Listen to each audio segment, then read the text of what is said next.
Magandang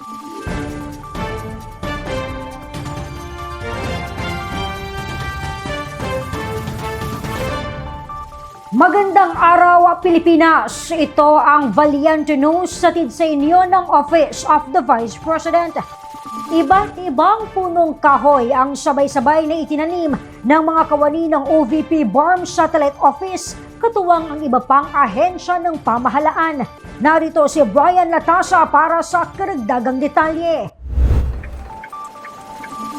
Naglunsad ng tree planting activity sa bayan ng Butig sa Lanao del Sur ang Office of the Vice President Bangsamoro Autonomous Region in Muslim Mindanao Satellite Office kasabay sa naging selebrasyon ng ika-89th founding anniversary ng tanggapan ng pangalawang Pangulo. Ayon sa Ministry of Environment, Natural Resources and Energy Menre ng Lanao del Sur, malaking tulong ang pagtatanim ng puno upang labanan ang deforestation at epekto na dala ng climate change.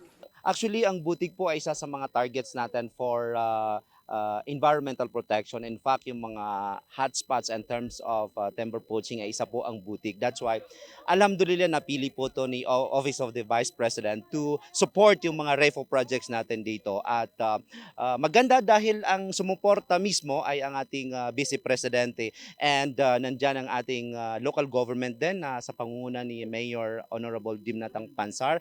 Alam ko napaka-supportive niya sa mga environmental protection at isa ito sa mga munisipyo na nag-declare ng kanilang mga ordinances in terms of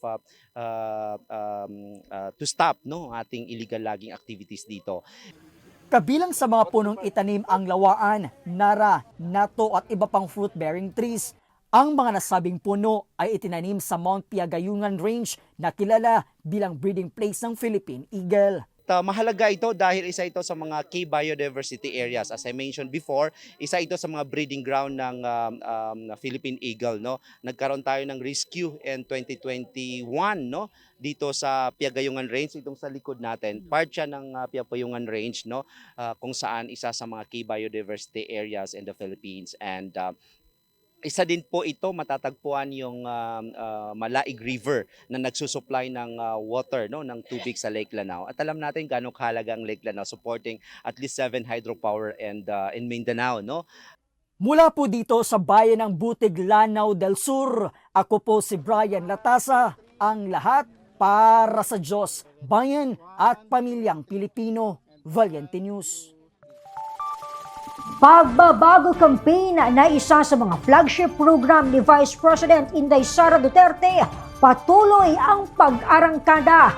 300 kabataan mula sa isang madrasa school sa Lanao del Sur nakatanggap ng pagbabago bags. Ako si Claudette Loreto para sa makabuluhan, naninindigan at matapang na mga ulat at impormasyon. Maraming salamat.